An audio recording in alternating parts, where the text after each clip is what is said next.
find out in this session. I'd like to invite the panel members Geeta Parekh, Leonard Fernandez, Prosenjit Dasgupta, Naveen Valsakumar and Manish Purohit. Please come on stage. I'd like to introduce the panelists.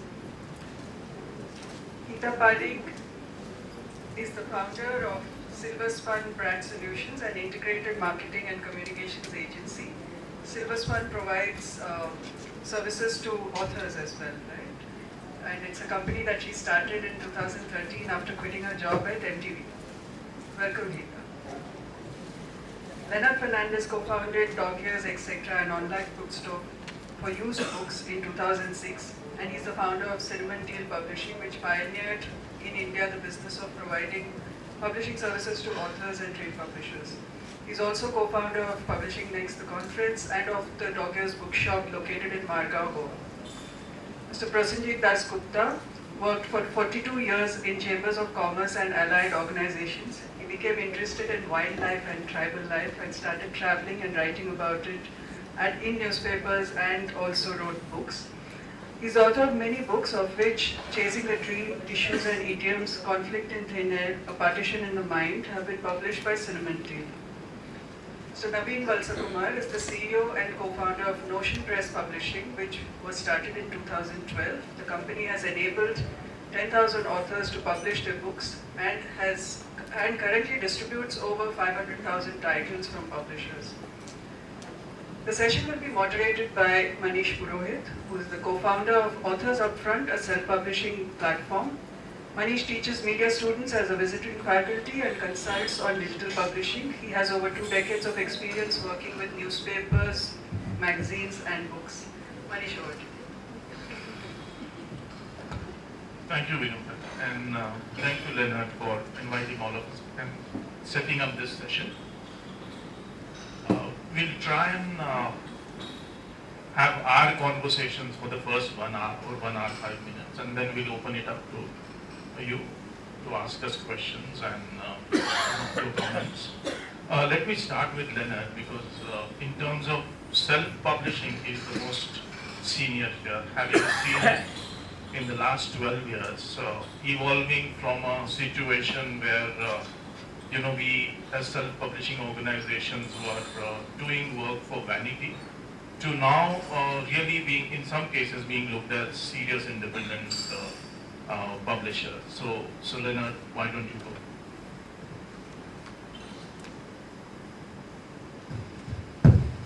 Thank you. My contention is a little bit different, in the sense that I think we have moved backwards over the last 12 years. When we started in 2007, the authors that approached us were people who really thought that their books do not have commercial value, and therefore they should be self-published. Like for instance, there was one lady from Chennai who wanted to document her husband was a photographer. She wanted to document all that her husband did. And therefore she thought self-publishing is a better way to do that. But over the years, and so when we started Cinnamon Deal, we thought that we will not interfere with the product. The process will change, but the product will not change, and the book will have to be edited, it will have to have a good cover, good design. There was little we could do about distribution, but we would try our best to get it out there. Over the years, what we have seen is that people see self-publishing and get their names on the book, which is a step back. So initially, when people were actually saying, get my book edited, now people are saying, Amazon does it, the others do it, why do you insist on editing? Same thing with design, same thing with page design. So we've actually, so self-publishing had its certain, it was not, at least we did not position it as an alternative to publishing.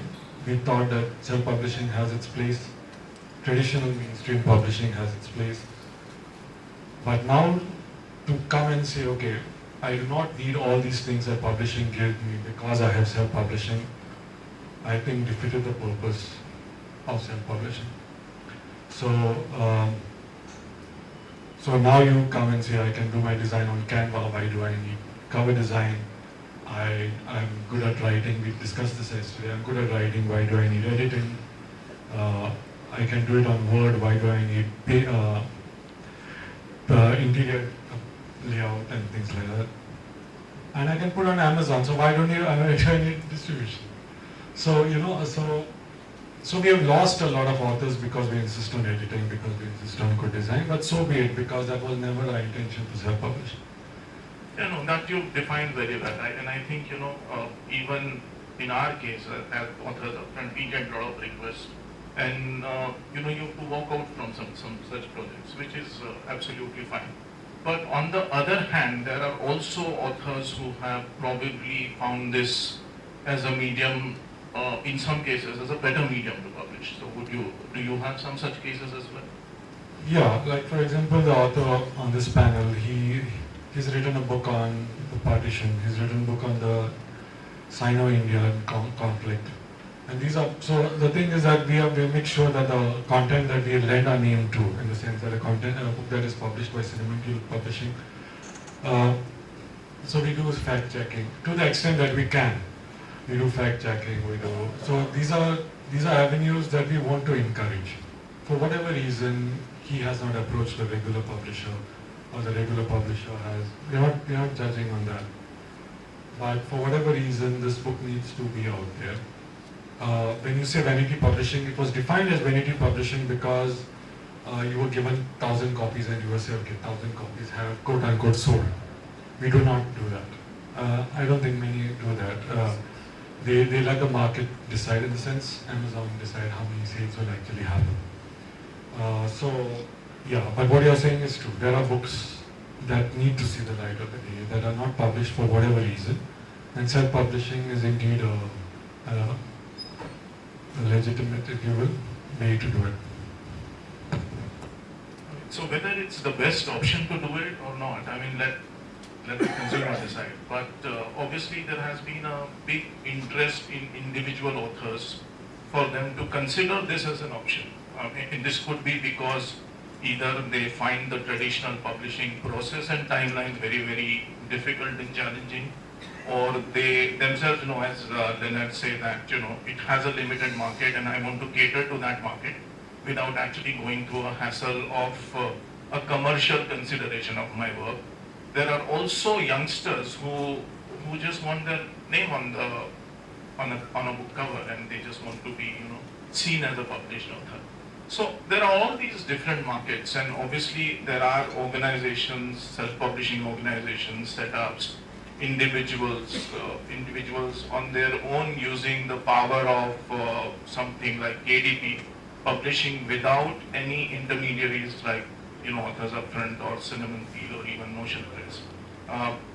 I'll turn to Hita, who has in the past 2 years probably represented over 15 self-published authors, and she could tell us a little bit about how many authors are taking it very, very seriously, and what is the role of marketing company being hired by an author, not by a publisher, to really promote their books, and what all do you do with these young authors, and also the challenge that you face that many of these authors A are self-published, B are the fact that they are first-time authors. So to that extent you face a double challenge in terms of promoting their work. So would you please? Thank you, Manish. So basically what happens is once the book is ready, it's published, it's out there in the market, authors come to us and say that what is the next step? How do we market the book? How should my book be there? It's a very important aspect, because unless your book is not seen, your book will not sell. Specifically if it's a self-published book. So marketing and PR is not just important but becomes critical for a self-published author. So for us, if it's a first-time author, it becomes even more difficult to sell the book to the media. So in that case, the pitch that we make to the media has to be extremely strong. So as publicists, we bring out important aspects of the book. Maybe it's the plot, or maybe it's the background of the author, which is unique, which is different. So we particularly look out for points which are different, which is the USP, and we set out a pitch to the market. So probably we make more than about 200 media pitches, which goes through a press release. Once those 200 media pitches are made, we probably have only a success rate of 5% to 10%. So that's the number that we are looking at. So out of 200, there are only 5 or maybe 10 or 20 successful pitches. So once the pitch is successful, once we hear back from the newspaper, that's when we set out the actual process. So we set out the books to the media who has approved of reading the book. And then once they read the book, they either take a call whether they want to review the book or they want to do an author interview.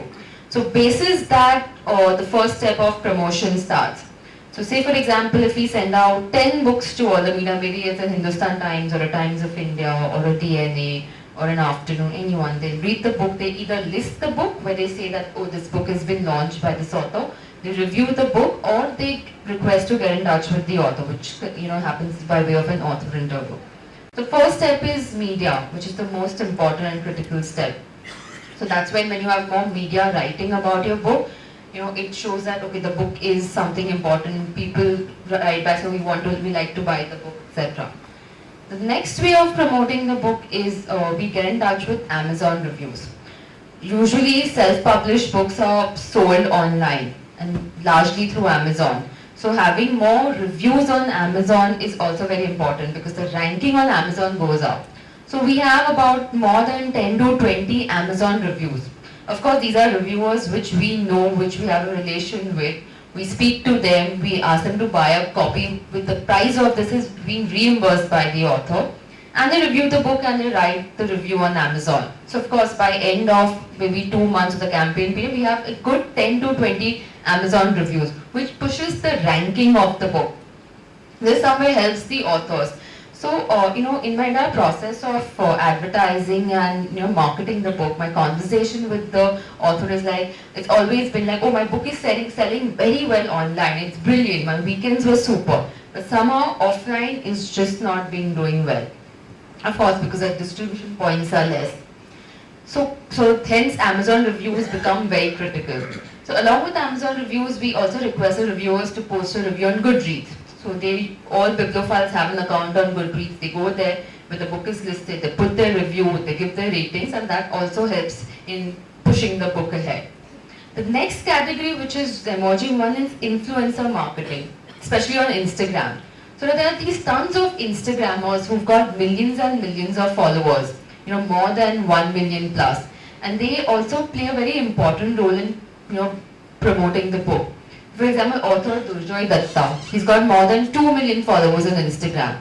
So we ask him, we send him a copy of the book, we request him that why don't you read the book, why don't you tell us what you think about the book, and make a comment or put a review on the Instagram, on your Instagram handle.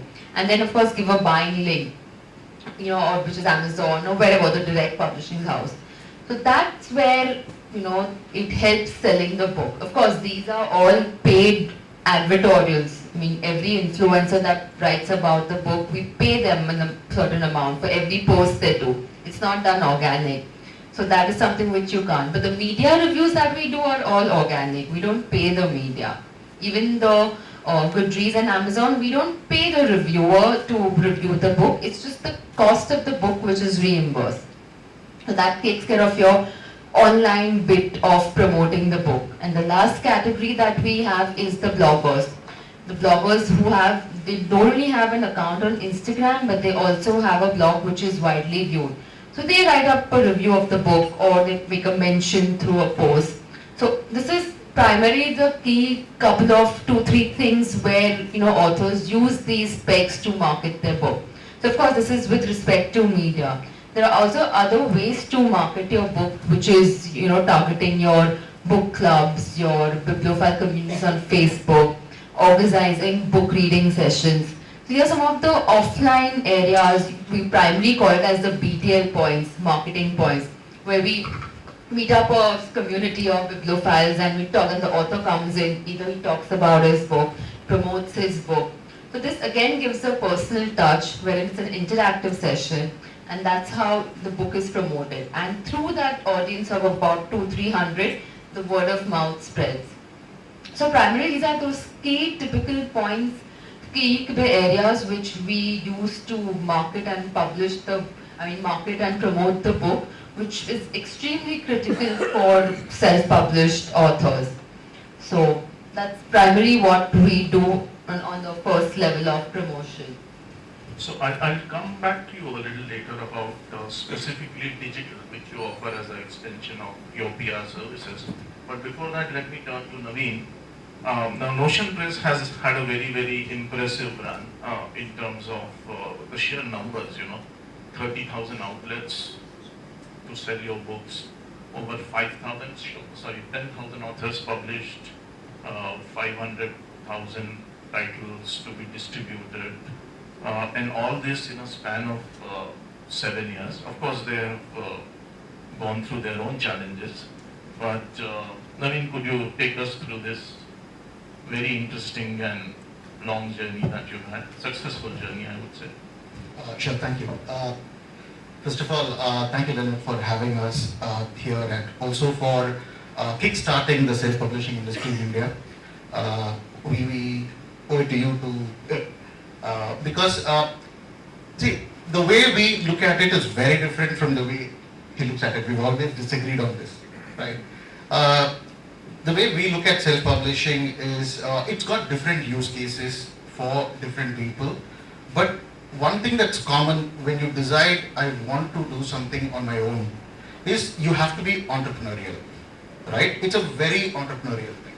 So as an author who wears this hat of being an entrepreneur, you have to make these choices for yourself. What do you want? How do you do you want to quickly publish your book using a platform like KDP? So who makes these choices, right? As an ecosystem, I think what we need to be doing as self-publishing platforms is to educate users. That's about it. We can't make choices for them. We can't say, you can't do this, right? So coming back to our journey, we've always stuck to this. What we are trying to do so that we don't get blindsided, we don't change focus is, our job is to democratize publishing. Whether it's for publishers, whether it's for authors, that's the only focus that we have. And that's what's helped us scale. So right now, we publish a new book every 54 minutes, right? So that focus is what helped us scale. It's worked for us. And over the past 7 years, one interesting trend that I've seen is that there are authors who come in and publish a book within 30 minutes using a platform like Notion Press or KDP. On the other side, we are getting a lot of very interesting authors. So now we are publishing Prabhudeva's biography. Right? So it's an authorized autobiography of the man himself. So he is looking at self-publishing as an entrepreneurial thing, and he's somebody who likes to control the quality of work that he wants to put out. And he did approach a lot of publishers. It was time-consuming, there were negotiations, and then he decided to self-publish it. Right. So there are use cases on either side.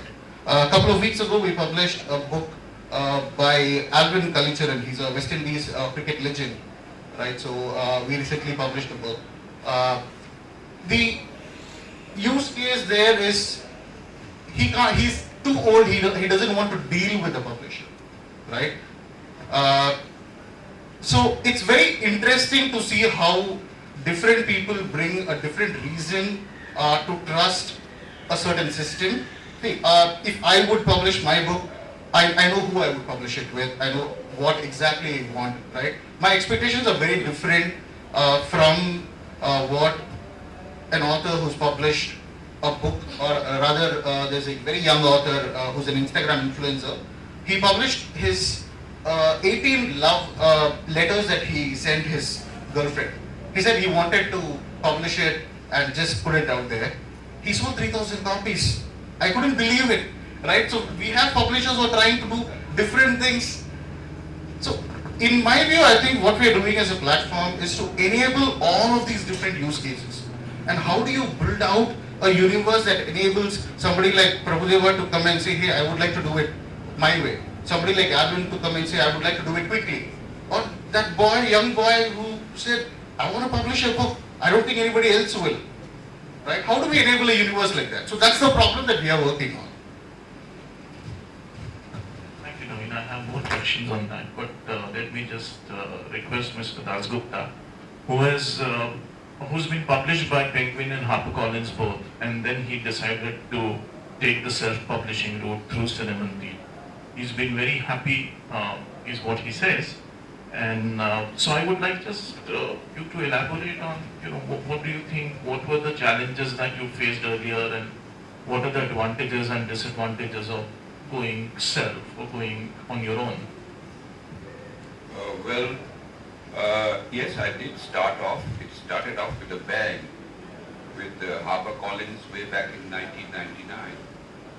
And as we learned yesterday, the commissioning editor or the editorial assistant moved to Penguin.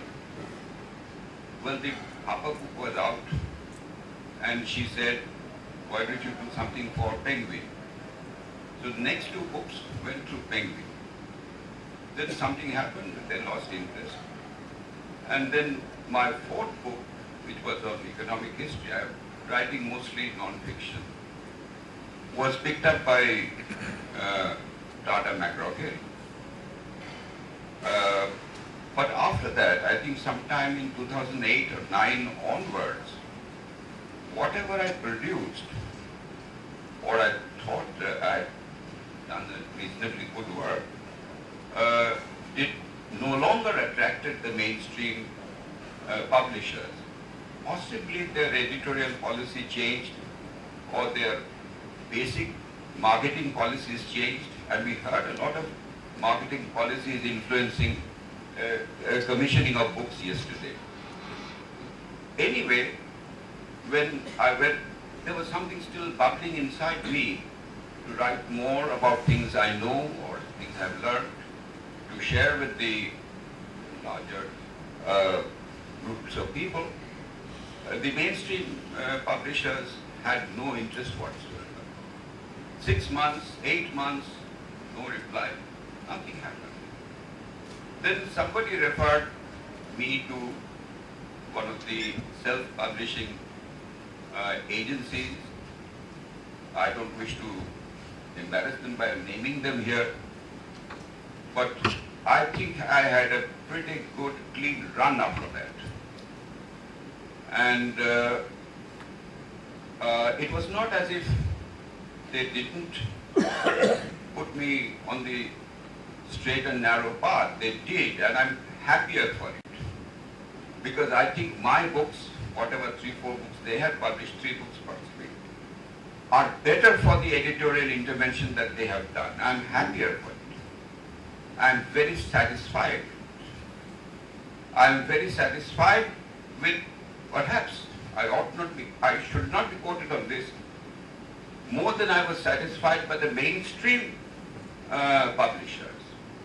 I was talking to somebody yesterday about the editors being freelancers and some of them being just English literature students or something like that. Whether they would know enough of history or enough of geography or enough of this or that to be able to pick up the nuances and allow that or the emphasis. But here in this self-publishing, at least, I have the satisfaction that not only are grammatical or any other such errors of syntax being corrected, I'm quite very happy with it, but there's an interactive process. They're asking me questions, I'm answering them also. I'm learning in the process. Hopefully the editor is also learning in the process something. Certainly, that's a very useful thing. And the get-up, the total production, the layout, the printouts, the production as a whole, the binding, which is a very important thing, it should not be overlooked. That has been done more than satisfactorily. I am quite satisfied. But there are some, if I may say so, grey areas or weak links. And some of the weak links we are just discussing this morning. It has to do with marketing.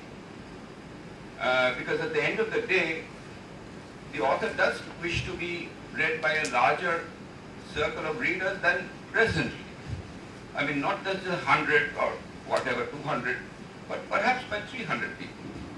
That's where perhaps marketing of sorts can certainly help, and various options are being thrown up.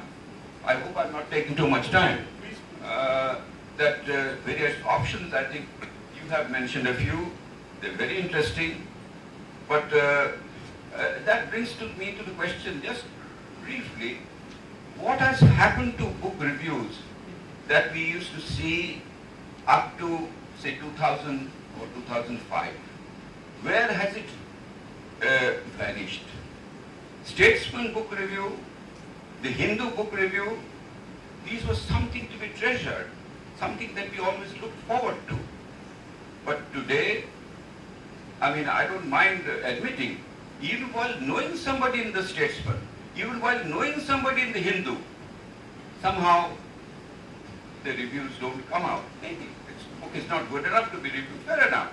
Then you return the book and say it's not good enough. I can live with it. I have no problems. I can certainly live with that. So this book review thing, or review of any nature through Instagram or through Facebook or what have you, is something that the community as a whole, the authors and the publishers and others, need to apply their minds to. Because it's a really sort of reaching out to X million of readers. And of the X million readers, even if 1%, appreciates what is being written in the review, surely it will help in the overall marketing process. I would conclude by just making one more point, that is about the readership. We heard in the morning session, I think the gentleman, Mr. Pace, mentioned it, that online sales are today 60% of total sales of a book. The offline is just 40%. Why does a reader or any customer enter a retail bookstore? Why? As I was mentioning to somebody this morning over tea, in the earlier days, say 35, 40 years ago, we would enter a bookstore to buy a book to possess, to have it for myself, to read it at my leisure, reread it. Today, I often see Hasifs and others entering a bookstore to buy a book for 400 rupees for presentation, because it's a small package presentation over a niece's birthday or something else. That's how it goes. I've been in touch with some of the retail booksellers. They have become good friends of mine, and they're tearing their hair, at least in Kolkata. They are just not having the footfalls. They're just not having the footfalls.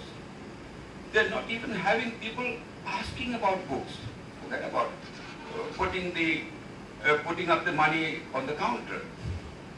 And lastly, I would say, thanks to the self-publishing agencies, the author is enabled to share his thoughts, experiences, impressions beyond his immediate family. And that is a big thing. And I think if we are being asked to put our money where our mouth is, no harm in that. I think if the author is convinced about his work, he ought to be putting the money up front there. No harm in that. Absolutely no harm. I see no harm in it at all. But I mean, I think the norms are quite good. They're very reasonable. And I all strength to that. Thank you. Thank you, Mr. Ambedkar. Well, reviews, you're certainly right. We see less of reviews. In fact, if I'm not mistaken, Business Standard is probably the only paper in the country that is serious about book reviews. Otherwise, we really see them diminishing. From Business Line, yes, to an extent. Shweta, have you faced any challenge in this regard? Because that's something. So I was just going to say that because why the reviews are not appearing, because all of them have gone through the editorial route. The editorial policy, the book page that appears once a week or twice a week, is more got to either do with author interviews or book listing. So if you want an organic space on that page, most probably 90% of the time your book will only come as a listing and not as a review. If you want an elaborate review, then you will have to pay a price for it. Of course, you know, once you pay money, the review is not an authentic review. It is manipulated, it is engineered because you paid for that review. Very, very rare cases, you know, you will probably have an organic review. So this is the main reason why we don't see a lot of reviews. And this is not the case with a Statesman or a Hindu, but with most newspapers. Like a Times of India, every Sunday used to have 2 pages, the full spread, only dedicated to books. Now it has been reduced to 1, and in the last few months, I see it appear barely once or twice a month. So that is the impact which we face when it comes to putting the book in the media. As PR agency, have they openly and clearly asked you for money to do the Of course, so there are 2 teams which primarily comes into play. One is your editorial team, which is your reporters, journalists, where we largely 95% of the time speak to, and we do get a way out, even if it's small listing, but we push that. And the 5% of time is to the advertorial route. So there is this one specific team who will only look out for paid content. Like Times of India has a dedicated team, it's called MediaNet. So they have a team who will only come to you and pitch to you for this one specific page, for this one specific spot, and they'll ask for an amount, whether it's 1 lakh, 2 lakh. And I have clients who are open to do that.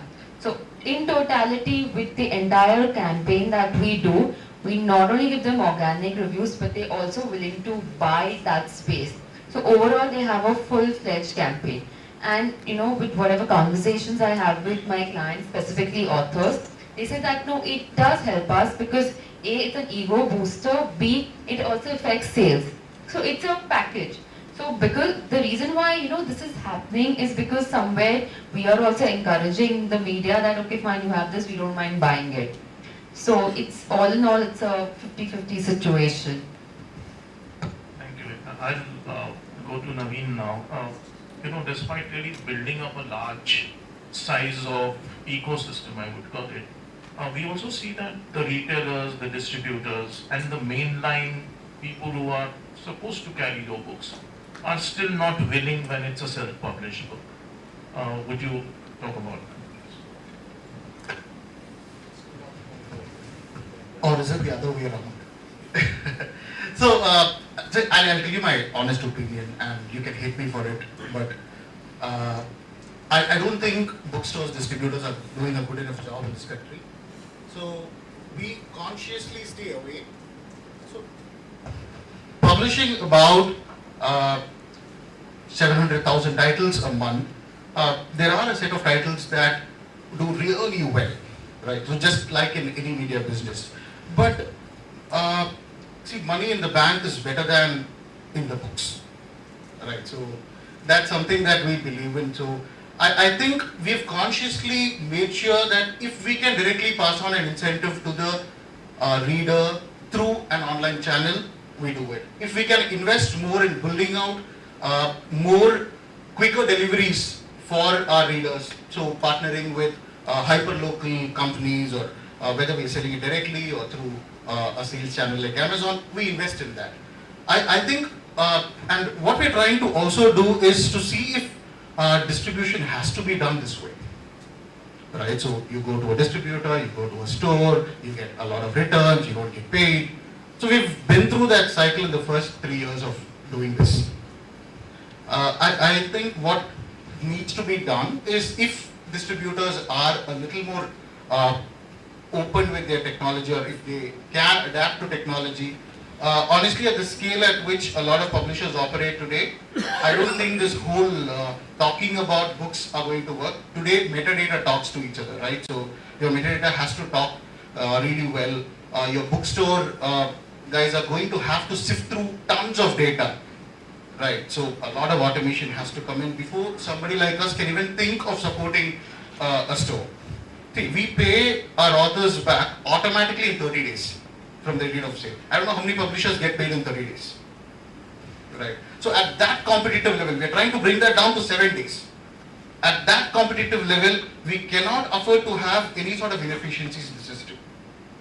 And although I think it makes sense to put a book in a bookstore, if it's a niche book and it's a niche bookstore, it does make sense to put it out there for those book lovers.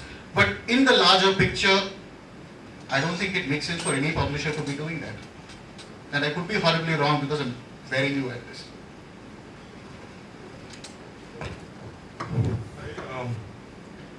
I think also the reputation of self-publishing plays a big role here, because it's almost a given if you ask somebody who's not aware of the process, that that person will think self-publishing, a self-published book is not produced properly. Now the occasional book might be produced well, might be edited well, but I think I'm speaking here also as a retailer, that you want to please the buyer. And I know many like Vital definitely, I'm sure Sudhama also has the same thing, that the buyer is if he's going to spend money on the book, he needs a good book. You have to give him the best book he can get. So, given the reputation of self-publishing, and then this, where your primary goal is to satisfy the buyer, there will be a hesitancy in the absence of not being able to read every book and finding out which one is good, which one is bad, to say, okay, blanket no self-published books, you know. And I think that's why there's pushback, in the sense that get your book edited. Because somebody who's paying 300 rupees, 400 rupees, at least deserves that much for their money. You know. And we heard yesterday how much that's important. So that's what we believe. And also I think the economics, meaning if I'm publishing 10, 15, 20 books a year, and Alvin gets 7,000 books, meaning where's the economies of scale? There's not there. So maybe Naveen can try with his huge catalog, but I cannot. So what we have done is we've tried to publish extracts, things like that, so that online, we still don't have offline space, where people can see something of the book and then make a decision. But that's how far we can go.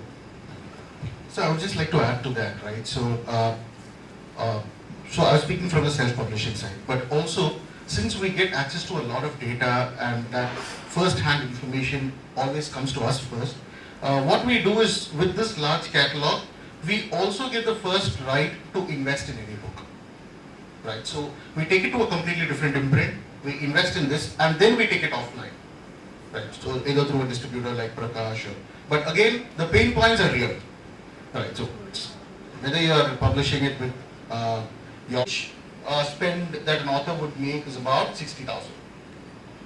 How many copies? There are no runs, there are no copies. So I'll tell you the way we function. We're completely online, and it's completely run through print on demand. So we manage 500,000 titles. The total team size for that 500,000 titles is 9 people. The warehouse size is 800 square feet. It's only got screens that will tell you if something is going wrong. In Delhi, in Allahabad, somewhere it's going wrong. So only those alerts will come. So we are completely tech driven, right? So we don't need to have copies. We print copies and deliver it the same day or the next day. We also partner with people like Retro to enable different geographies. So for books that do extremely well and the rate at which the book is selling is very high, then we start inventorizing the books. Based on where it's selling, which geography is giving more results, we have micro warehouses in different places where we supply copies, and from there the copies are supplied. All that is determined by a set of algorithms that decide how the current sales traction for a book is. Because a book could sell well during a certain season and then go off, right? So all of that is taken into account while we manage the supply chain. So there's no concept of print run. And what interesting thing that does is, this is something an author showed us. He published a book on GST, and as you know, it changes every day, right? So he changes his content every time there is a change. So today there is a GST council meeting. There are a lot of changes that are going to come in. So the next copy that goes out for him tomorrow will be the updated version. So imagine that, what that can do to textbooks, right? So that's the sort of thing that we've built. We're talking about books, not potatoes or steel ingots or something. So my mind boggles at these figures of 7 lakh titles a month and things like that. Of course, many of them will be trade books and GST books and other things, but let's look at fiction, say. What is the quality of all this massive amount of production?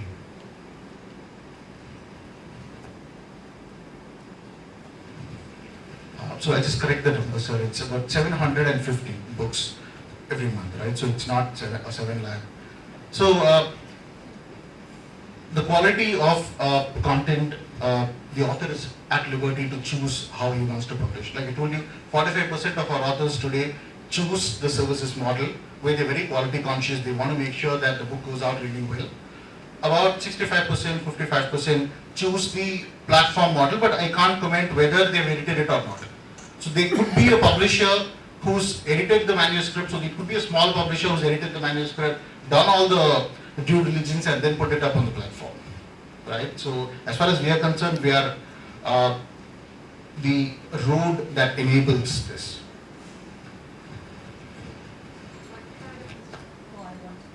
In relation to that show, how many publishers, I mean, we are saying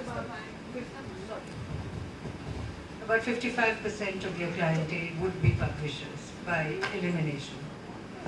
No, 45%? 55% would be through the platform where they uploaded themselves. So which could be either Which could be either authors or publishers. publishing houses. I just wanted to know, to take on from what Rama said, what kind of what kind of books? Are they mostly trade books? Are they fiction? Are they, what category of books on average are produced through this route? So it depends, right? So Taylor and Francis distributes about 100,000 titles through us. So pure play academic publisher, they use us for the entire supply chain, right? So somebody like a small publisher based out of Kerala, they use us for one imprint, right? So they run a couple of small imprints, and they think that certain one imprint works really well in POD because the prices are also competitive, right? So but there are publishers who use who today only want to focus on content.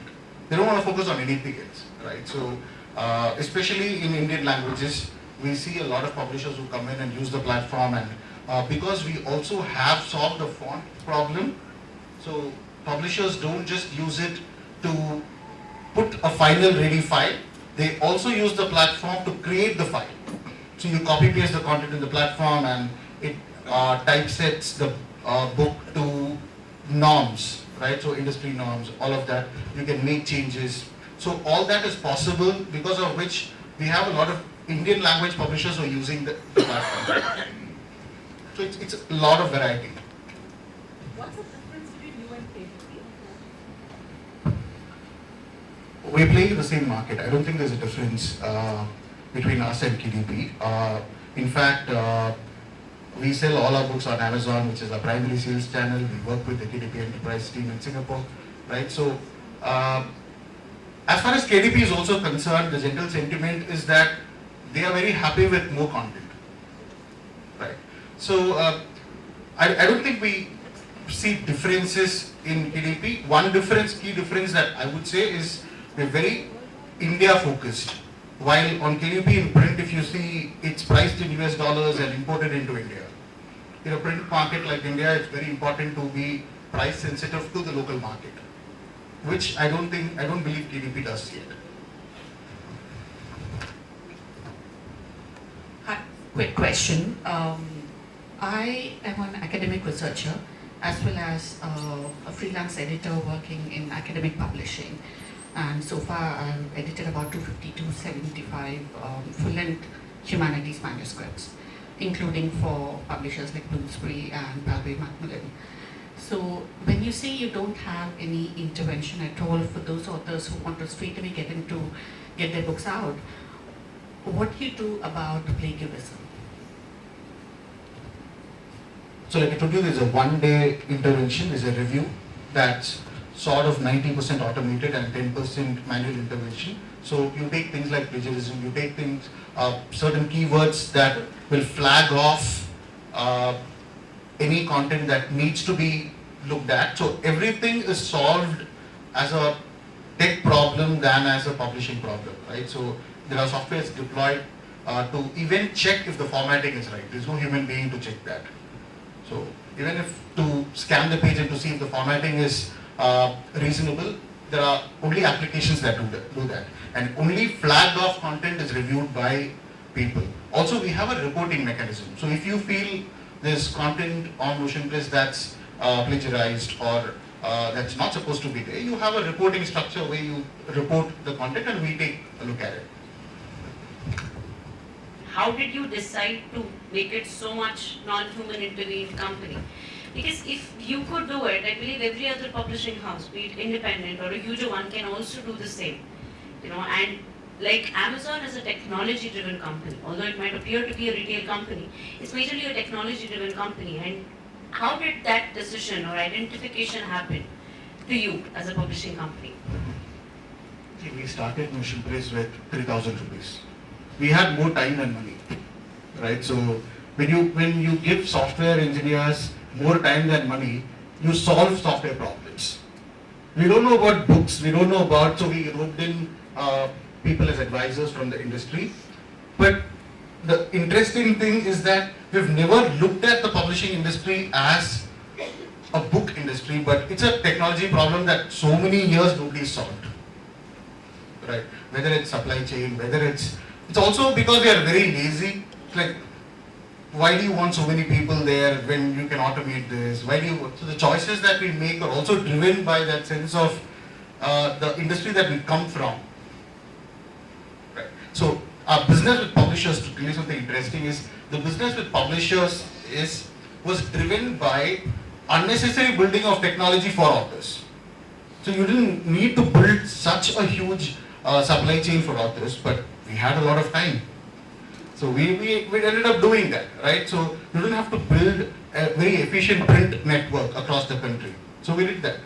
So which is also why when we were talking with somebody from a very large publishing house, we were talking to them and we were telling them how we help authors. Somebody said, hey, I think we could use that. So that's how our publisher side of the business itself started. So What is a kind of bestseller? books What is a good seller? How would you define that by number? Right, so again, just like how the industry does, we define it by each category, right? So you do put a ballpark number across the board, right? So on an average, a self-published title would sell about 200 to 300 copies. That's the average number of books that it would sell. A fiction bestseller would sell anything upwards of 10,000, 15,000 copies. A non-fiction bestseller would sell about 3,000 to 8,000 copies. But by then we have already acquired the rights. I'd like to just ask Leo a question so that because you also came into the self-publishing through the tech route. I mean, mainly to use technology in a way that, but your philosophy of publishing was completely different. So why did that happen? Very early in so we started in 2007. In 2008, Author House contacted us and they said, we'll build a platform for you, you push your books through it. And we realized that this was not what we wanted to do, because there were authors who wanted help with basic things like, what does the copyright page look like, where should the forward be, how should the table of contents be structured. And they were genuinely interested in putting out a good book, which a do-it-yourself platform would not do for it. So we quickly abandoned that project. fell within 1 year, the whole thing fell through. And that's one reason why we don't do the kind of numbers that Naveen does, for example, because it's so handheld processes that it's not just scalable to that. And Naveen is in his space, we are in ours. But we summarily reject books. This book needs more work, or you cannot have clip art for the cover and those kind of things.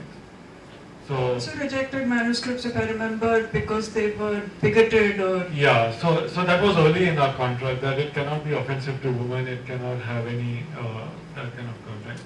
That is still there in our contract. But even if we do not edit the book, but we insist on editing. So you can get it edited from somewhere else, you can get it edited through our services, but we insist on editing. So when you're doing this handheld kind of things, A, we cannot rely on technology, and B, we cannot do the kind of numbers. So we do maybe 15 books a month. I think I'll just add a little bit to that, right? So I think when Lynette started, the awareness about self-publishing, about how to do a book itself was not there. So we literally are riding on their shoulders, right? So they built something for us where we were able to go in and say, hey, we are a tech company, we'll put technology, it will become faster, easier and all of that. But to be able to start with an ecosystem where there's nothing, because we remember the first few years where people would call us and ask us very random questions that we were not even qualified to answer, right? How would you do this? And that's when we realized that a lot of work needs to be done for an industry that we are all talking about, knowledge and knowledge dissemination. People don't really know how books are made. And so we solved that a little bit by conducting workshops across the country. And still, the belief is that the book has to be crafted lovingly, which is why we have a team of 150 people, and not 15 people like how we would like it. Right? So the book has to be crafted lovingly. You need a lot of people who are editors or designers who create that beautiful product, because end of the day, like Leo said, the reader's paying for it. So you owe it as an entrepreneur to be able to give a product to your customer that's sales worthy, right? So without discounting that, but also you need to be able to have a system that's more efficient, so both sides have to work. It is an intersection of arts and technology. Naveen, just to, for my own understanding, to take off from where Karthika asked you a question, but not at the sales point, what are the costs of making a book like this? On average, again, I mean, I know that different kinds of books have different kinds of costs, but on average, what are the costs and what is the pricing policy? You apparently must be obviously advising the author what to price the book at, even if he or she is using only your self-publishing platform and not going in for marketing. So what are the costs that are added on? And how do you price that product? How does it also compare with conventional, I don't know if that's a fair question, but conventional offline publishing houses? So we've tried to consciously keep costs at par with conventional publishing, right? So with large print runs, so there have been 3 years when we took huge losses on printing. So as a startup, apparently we are allowed to do that, right? So we took huge losses on printing just to subsidize it for authors. So till it came to a point where there was enough scale to convince somebody like a Repro or any printer for that matter to be able to give a price that makes sense. So when you're building something that's relatively new and you want to go from point A to point B, you've got to take a lot of hits, right? So we did that, and I think the price points are very, very comparable to what you would get from conventional publishing. We follow just two principles. One is based on the production cost and also the relative market pricing. So if you put in a category, it will automatically figure out what are the similar books in that category, what are the best-selling books, what sweet price points are there and all of that. and it will give either the author, or if it's a services model, our advisors. This is the sort of pricing that's happening in the market. So we also have algorithms that track sales rank on Amazon, see how the book is doing, how different books are doing in different categories, what are the hottest categories. So based on all this information and number crunching, we give the price point, but end of the day, the author always keeps it low, right? So there's no rationale behind it. Although we say that there are books that are selling at 500 bucks, there are books that are selling at 400 rupees in this, it always ends up being a 250 rupee book. So, I know that Kartika has a question and there are other questions, but we have to close. I'm so sorry. It is, we are going into lunchtime and I'd like everyone to have enough time for lunch so that you can interact with each other. But Naveen is here, you are here, right, for lunch. So Naveen is here, so you could probably catch him and ask your question to him or speak to him directly, alright? So thank you so much for this session. Leo is going to help me, but I'll first give him his scarf. Why not? Yeah. We'd like to present you Heta with. And if anyone has joined us after the first session, this is the traditional Goan textile weave called Kumbi Kapod, which the design is the festive celebratory design. Leo, there's one for you here, which I have to give you. Please take. Thank you all for joining us for this session today. Thanks so much.